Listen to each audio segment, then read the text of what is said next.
Welcome to Laptop Radio. The topic today is innovation in Asia. Established in 1992 as the U.S.-Japan Technology Management Center, the U.S. Asia Technology Management Center, US ATMC, is an education and research center located at Stanford University. US ATMC programs aim at integrating practical perspectives into international strategic technology management, along with analysis of research trends in selected areas of leading-edge technology. Today we have Professor Richard Dasher with us.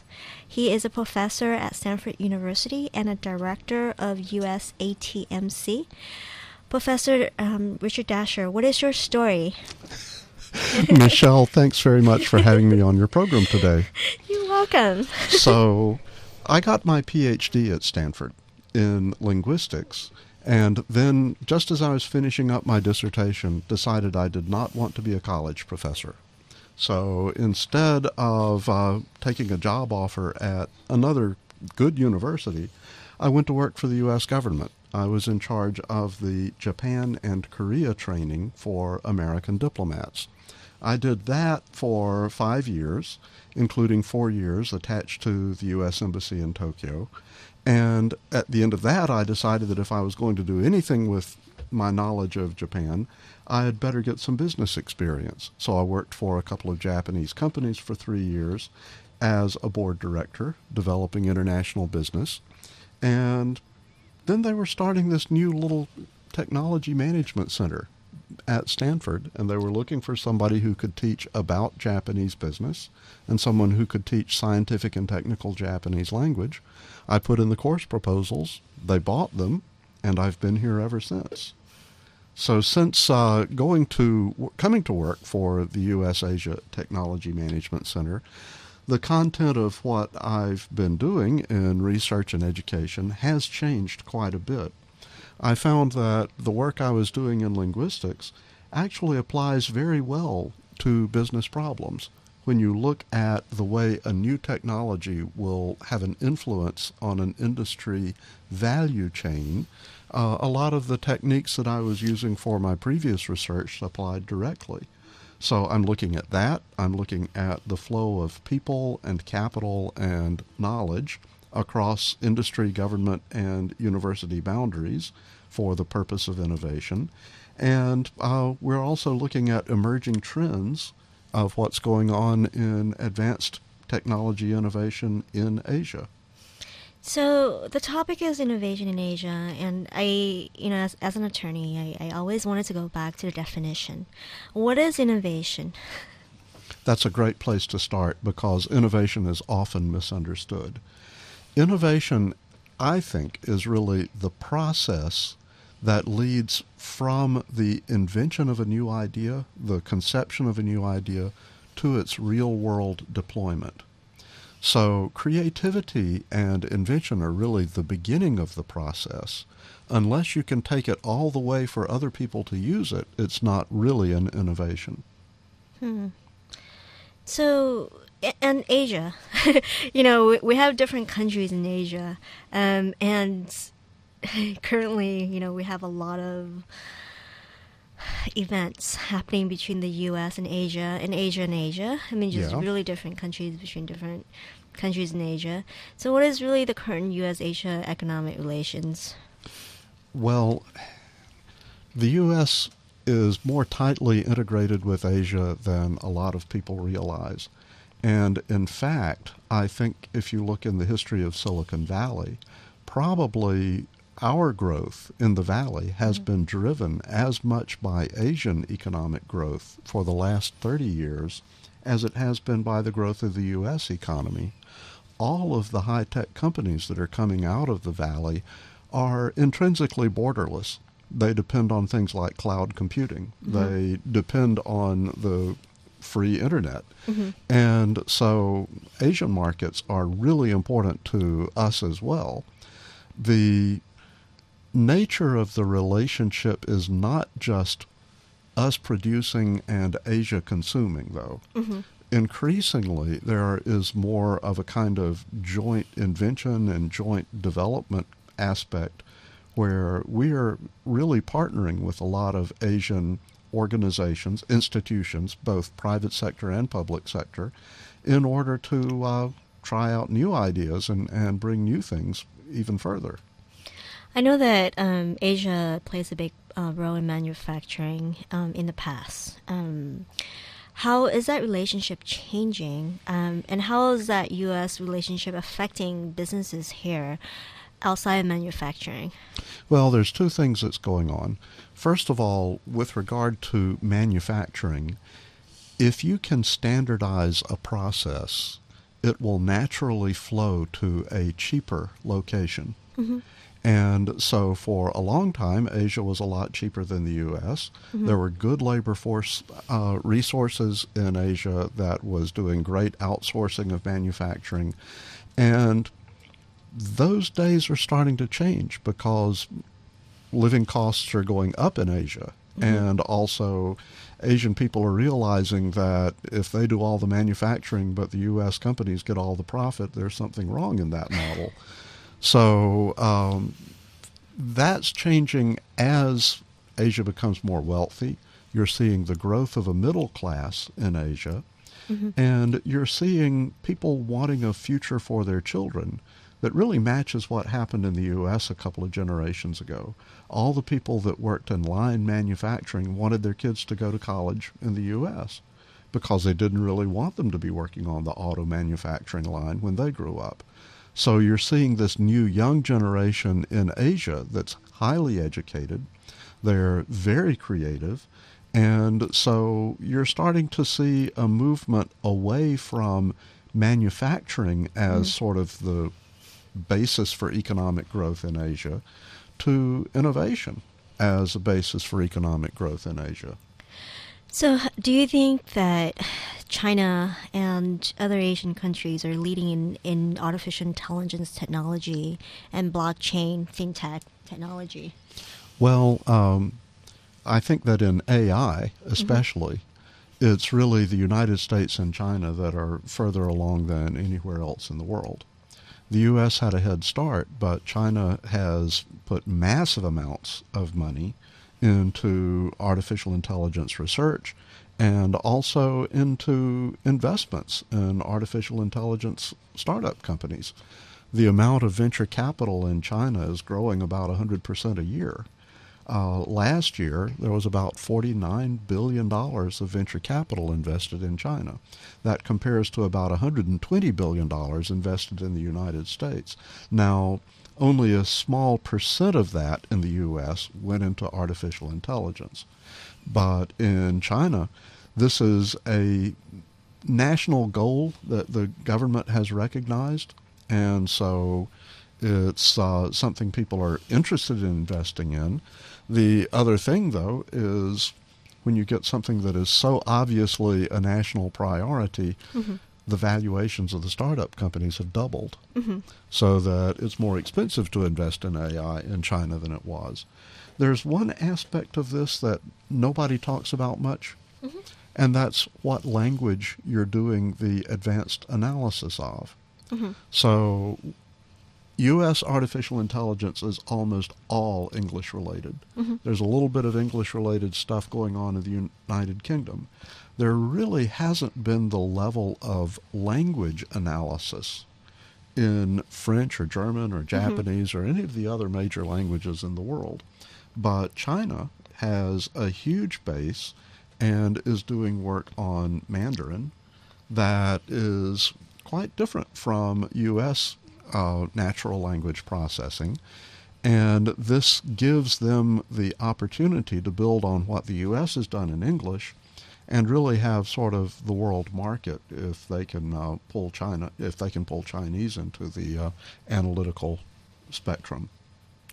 I wanted to ask you about the innovation versus copycat stereotype, because when I was in law school, I think in my civil procedure class, my test is about Chinese people stealing trade secrets to China.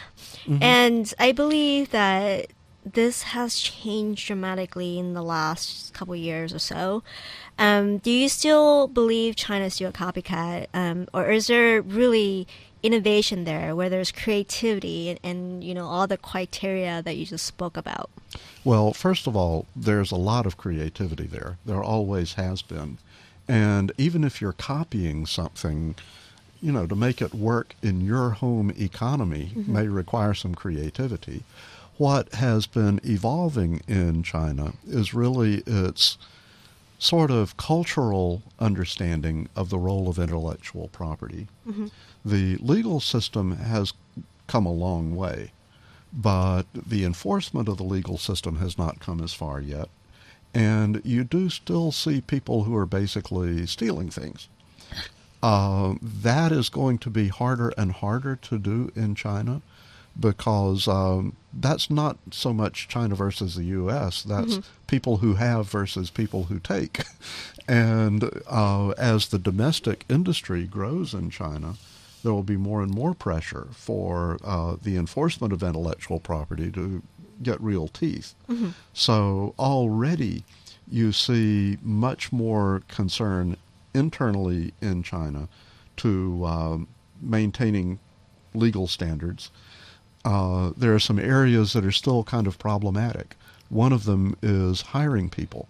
And if you want to steal secrets from a company, maybe you hire the people who develop those secrets and get them to use it for you. In the U.S., we have a very strong legal tradition of suing the teeth out of those people. And that hasn't happened so much in China yet, but I think it's on the way there. What is important to realize is that the nature of the opportunities in China are changing. It used to be China was a gold rush because there was so many opportunities everywhere that you didn't really have to develop an advanced technology to make a lot of money. That means that people made a lot of money rather than spending the time to develop advanced technologies. Now, with large companies that are becoming multinationals like Alibaba or Tencent or Haier or Baidu, you're seeing more pressure on the startup companies to come up with really creative new solutions to problems. So more advanced technologies. And I think that this really brings China up into a situation kind of like we have here. The Valley is an incredibly litigious place, and so the startup companies have to know how to get around existing intellectual property in order to start something. I agree. China's moving in that direction. What do you think about, besides China, what do you think about innovation in Korea, Japan, Vietnam, and, the other Asian countries? Okay, let's look at Northeast Asia first. Sure. So Japan and Korea followed the U.S. After World War II, about a generation later for Japan and 2 generations later for Korea, in developing a really successful economy that had some big, excellent companies that were making things. So in some ways, advanced manufacturing was kind of the basis of the Japanese economy for up through the 70s and into the 80s, and then in the Korean economy from the 90s, really kind of we're at the end of that right now. So they were very much like the U.S. economy, and they've had, on a national level, the difficulties that certain regions of the United States have had in getting a more innovation-based economy. Specifically, they really haven't been able to absorb startup culture like Silicon Valley has. If you look at Detroit, if you look at the interior of the U.S., you see very different possibilities for innovation than you do here. So Japan and Korea are kind of fighting the problems that Detroit's been fighting for years. In Southeast Asia, you're seeing the next generation kind of after China. They've been growing well, and as the Chinese economy starts to slow down from 10% a year growth to 6% a year growth, Southeast Asia is still going gangbusters at 6 or 7% a year growth. So they haven't had a slowdown in growth. They're matching the growth rate of China right now. But what's happened is really the emergence of a middle class. And this middle class has emerged really in countries that had a poorer infrastructure than you would expect for most countries with a middle class. That means that a lot of the innovation in Southeast Asia is aimed at providing middle-class people with a lifestyle that they demand without taking the time to put copper wire in the ground, without taking the time to develop the kind of infrastructure for roads or anything else that we've had in the U.S. and Europe and Northeast Asia. So Southeast Asia is a huge area of interest right now for most of the rest of Asia, including China and Japan and Korea, because the growth there can fuel a lot of growth in those other countries too.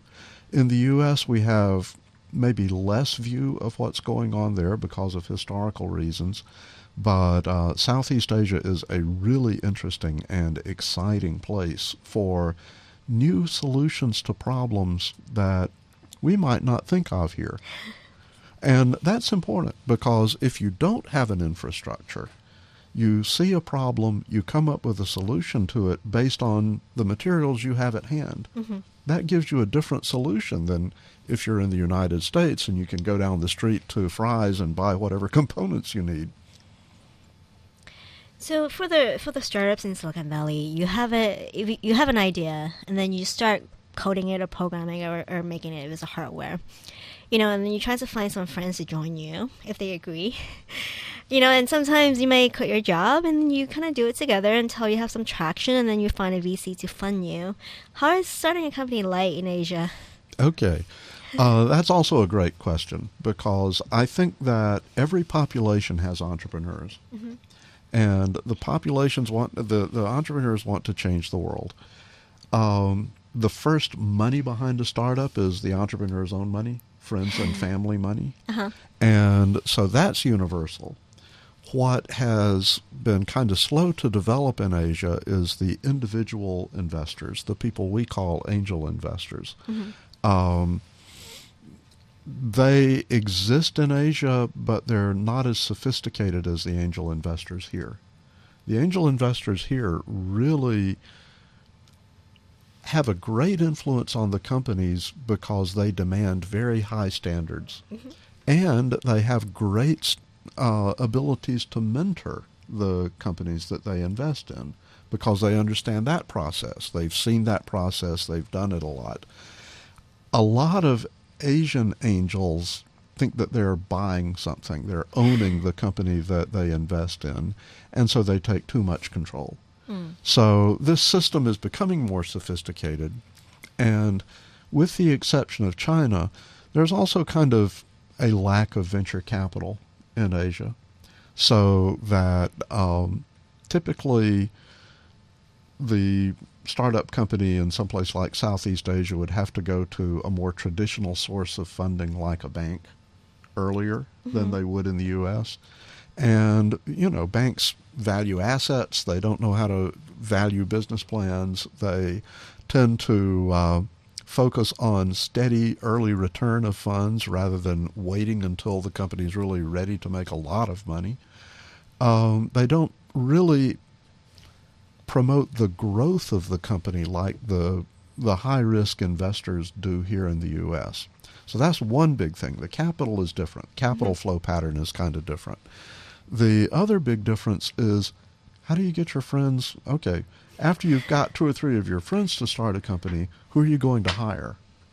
In the Silicon Valley, people have watched this process so much. We've got a highly mobile labor market, and so it's relatively easy for a startup company to get really good people to come work at it. It may be expensive as all get out, but you can find the people to come work.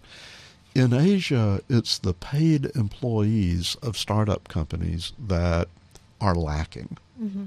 It's hard to get people away from prestigious company jobs. First of all, most young people feel like they're they're doing something bad to their parents if they leave a established company and go to work for a startup company, right? You Yeah. put me through college and I'm going to reward you by going to this little company nobody knows what will happen to. So that's an issue. I think the labor force is probably a bigger problem than the money is, because if the opportunities are there, the investors will eventually show up. But getting labor force with the capabilities to work in the chaotic, extremely high growth contexts that Silicon Valley companies work in is really hard. How do they get around that? I mean, there must be some solutions to, one, funding, right? Two, labor.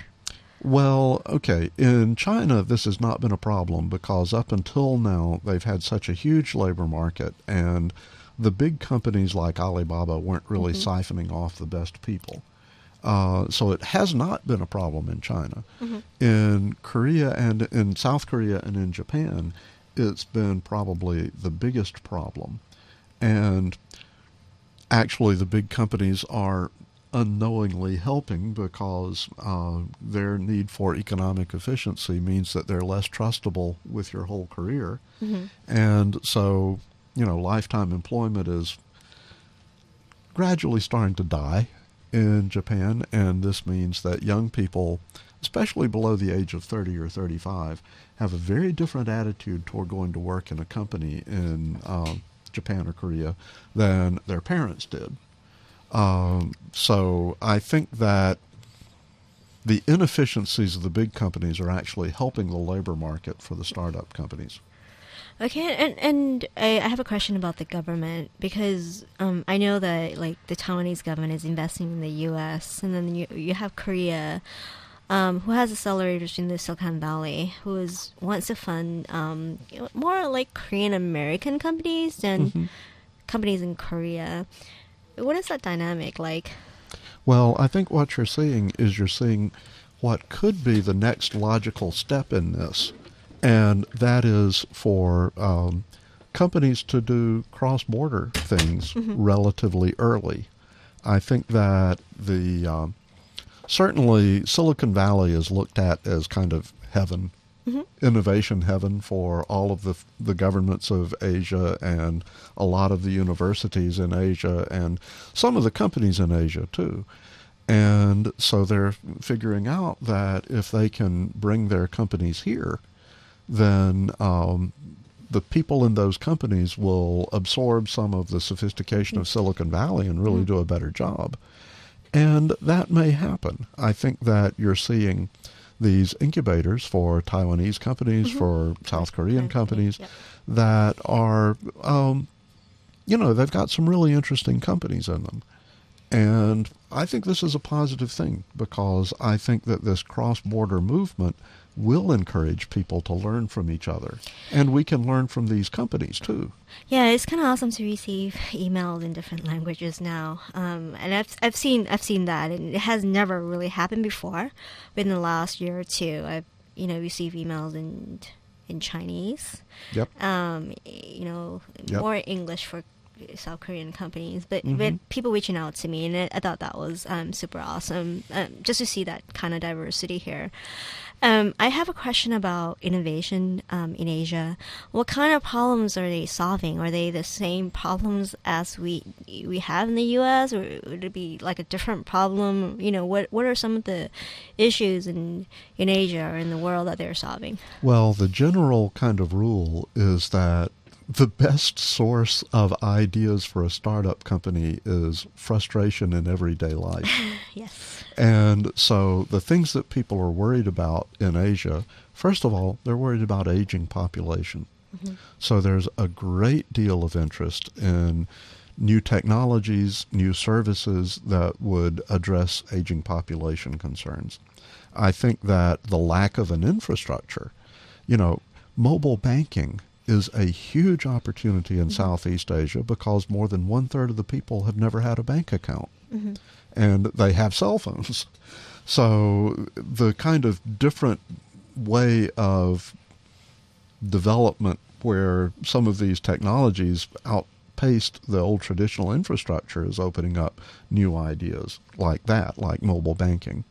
I think that you also see Asian people being very robust early adopters of things that are fun.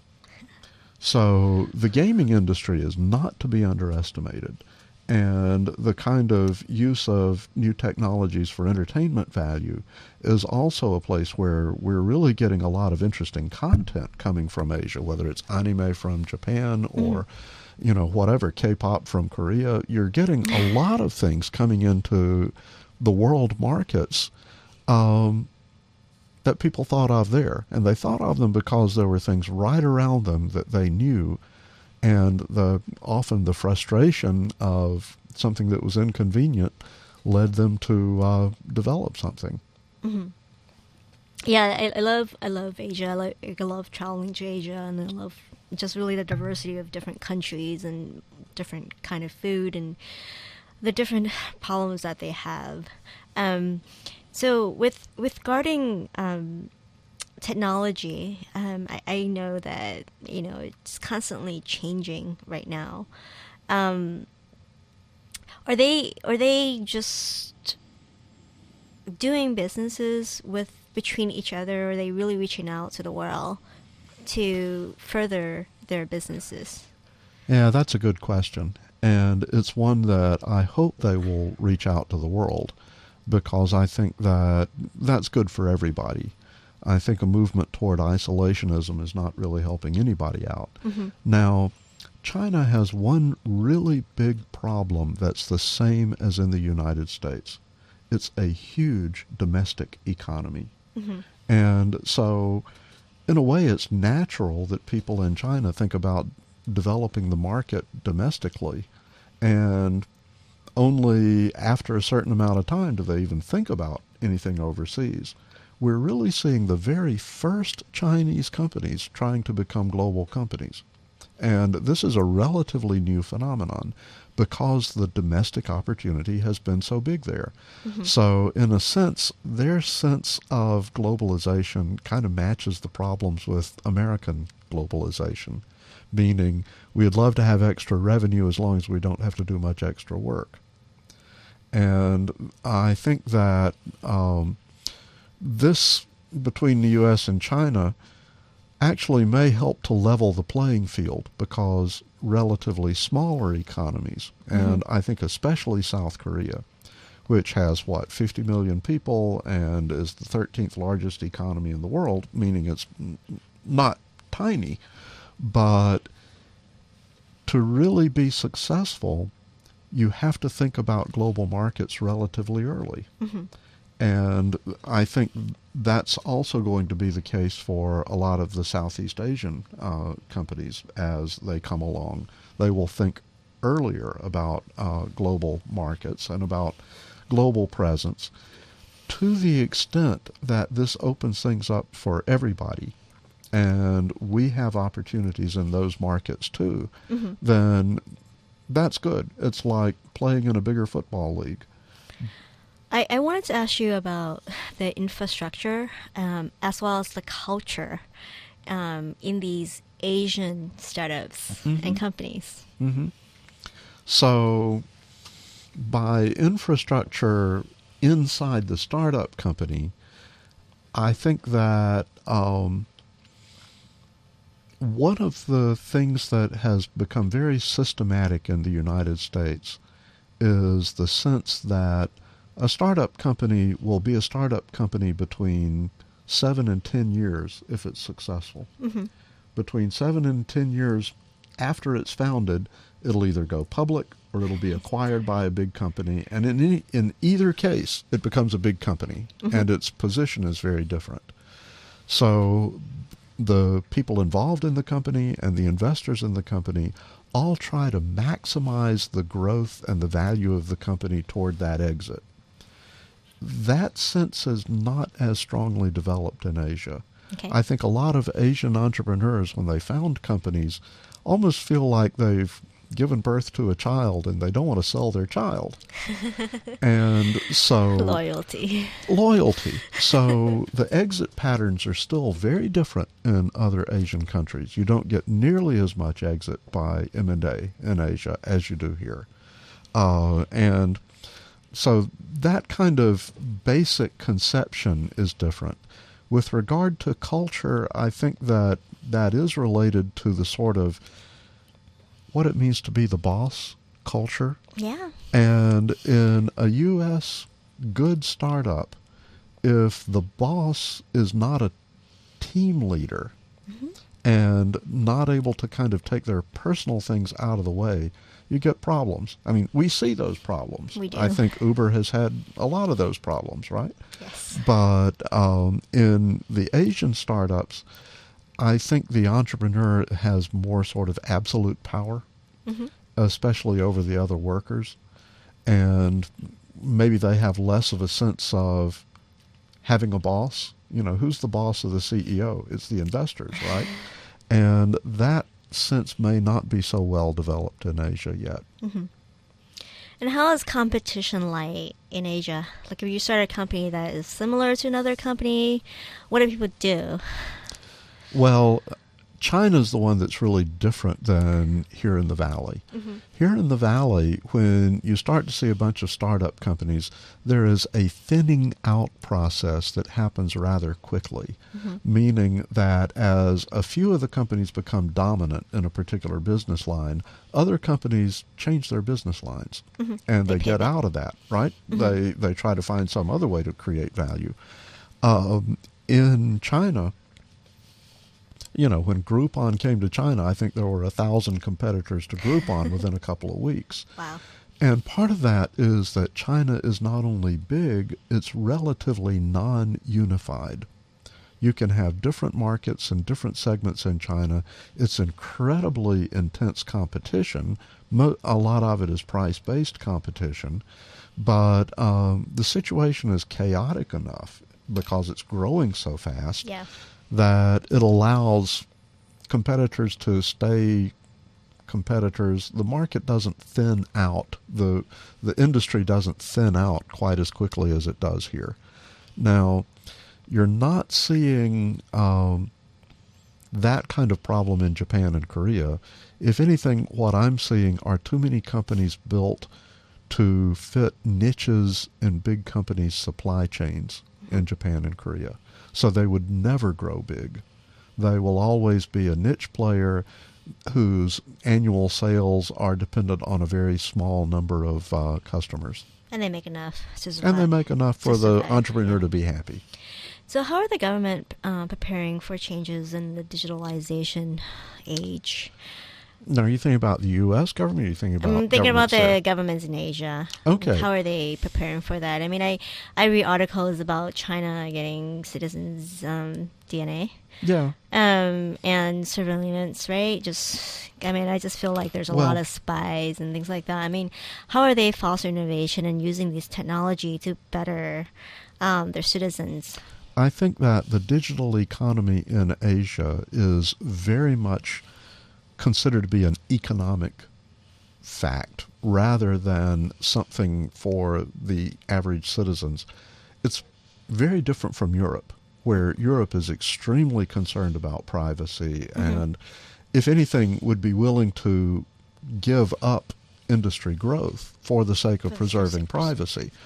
Whereas in Asia, you don't have that tradition. If anything, it's the economic gain that comes into mind first. The governments are responsive to those sort of forces in the population. And, yeah, there's, the internet is something that a lot of governments have wanted to control. China, with its great firewall, has probably done more from the beginning than a lot of other countries. Correct. But in Indonesia, they require data on finances of their citizens to be kept inside Indonesia, for example. So you see a lot of differences and a lot of similarities. I think the big pattern is that Asia is very much looking forward to Industry 4.0, this fourth industrial revolution, the kind of growth of value-added data collection and analytics and automation, so that they're going to be extremely active. Our mission here in the U.S. is to keep up. We need to know what's going on. We also need to know how to cooperate and find opportunities, make sure that we have opportunities to benefit from these developments too. I get approached by Chinese investment companies in Asia more than the VCs here in the United States. Should that be a concern to me as an entrepreneur, or should I be willing to work with the investors in Asia because of data privacy issues? Or So anytime you're dealing with somebody who's based in a different legal system and culture, correct, you need to have the resources to understand what's going on. And very often, especially in China, that involves having a good local partner that you can trust, but that you spend a lot of time on the airplane going to see and making sure that you know correct, what's going on there. That extra cost is there. The U.S. VCs are really looking for the next Google. And so if your idea doesn't automatically look like the next Google and everybody thinks that it is, they may not pay much attention to you. That means that they're missing some opportunities. correct. I was just really impressed by the Chinese investors and how they spoke with it was blockchain, how they spoke with every blockchain company. And they listened, they they went through your slides, and they, tried to get investors and tried to help you, and that was very surprising to me. There's a lot of sophistication in the venture capital community that's growing up in China very quickly. Correct. And a lot of it has involved good relationships with some of the VC companies here that focus on China. Through syndication of deals, they've developed a lot of expertise quickly. This is one of those things that if they do a good job investing, I think you should go for it. But you have to watch out what you're getting into. Are the expectations that you'll transfer technology to local partners in China? If you do, you must have that in your strategy so that you don't sell tomorrow in order to get today. Correct. And I also noticed that China and Chinese companies are buying a lot of startups in here in the U.S., like Musical.ly. Right. And I think Flip. Yeah, well, and what was it? Tencent just bought 12% of Snap. Correct. So, yeah, this is fascinating, and it helps keep, a flow of money coming into the system here. I think that everyone, no matter whether it's Chinese investor or an investor from New York, you really need to know who your investors are and what you're getting into before you accept the money. I think that in some cases this has been great. The possibilities for cross-border expansion expand exponentially. You have to be careful. So I think the people who are listening to us are a lot of the people in Silicon Valley, a lot of the people in the Stanford community, and a lot of entrepreneurs who really care about this topic. Do you have any suggestions and advice for the people here when they have, U.S. Asia relations or companies or innovation there? Especially for the Stanford community, I think that it's really important to have positive relations, but not overly optimistic expectations. Not gullible. Yeah, not gullible. That we all need to do quality business, and it's certainly better to be engaged. I think that there's a lot of challenges in China, and I would especially say that if you're Chinese and you're here at Stanford and you're looking at opportunities when you go back, be careful, because the things that you can assume that happens in the system here may be different when you get back home. Mm-hmm. And you may find that you have gotten more American culture than you realized. No, I think every time I go to China, like people always stare at me, and I'm like kind of weird, and you know, I think there is some kind of difference, but there is also similarities in doing businesses as well. So, and I've worked at Samsung before, which is a Korean company. So definitely love the food and and then the culture. I mean, I like the efficiency of just getting things done. Yeah. So it's a little bit. There's more respect, I think. For people who are more senior. And I didn't mind that. I think the general sophistication here in Silicon Valley is great. Yeah. But I think that, if anything, Silicon Valley is the crossroads of Asia. Mm-hmm. Even though we're 8 or 10 hours away by air from the Asia markets, Yeah. this is a place where you can interact with people from all of the different Asian economies. You can go to a program on Malaysia tonight and Thailand tomorrow night and China the next night after that. And this is a great place to really develop the human networks that are so much a part of an entrepreneurial ecosystem. I actually love Singapore.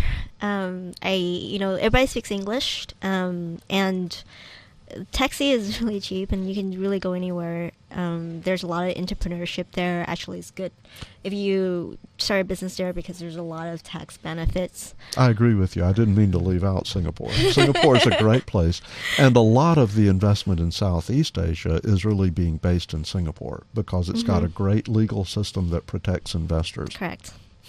I just remember Singapore because I structure some business deals there. Well, before. I like to stop off in Singapore on the way back from India. Yeah. India is so intense, it's in your face, and then you go back to Singapore and it's like, Los Angeles, only it's clean. Yeah, it's really, really clean. It's like a big garden there. It just reminds you of like Disneyland or something. Yes. And then I like the night safari there because you just kind of hop on. And then you basically see all the animals and they're right next to you. And you're like, wow. And then you go to the hotel. It just feels like home, but it's in Asia. I wanted to ask you about the U.S. ATMC. You just really tell us a little bit about that center, I think the center. So we do a lot of public programs. We have just finished one, but the videos are all up on the internet. Take a look at asia.stanford.edu, and you can see videos about space businesses in Asia, businesses related to outer space. We'll do another series in spring quarter on entrepreneurship in Asian high-tech industries. And we also partner with other groups. We just partnered with the V Lab on a program about commercialization of nuclear fusion. Correct. And we will probably be partnering with them for another program on blockchain very soon. So we're happy to do these kinds of things. And we do also research that most of it is funded by companies. That's really awesome. I want to thank you, Professor Richard Dasher, for being here today. I'm really, really excited. Thanks, Michelle. I've enjoyed talking with you. Thanks for the afternoon. Yeah, thank you, everyone. Bye-bye.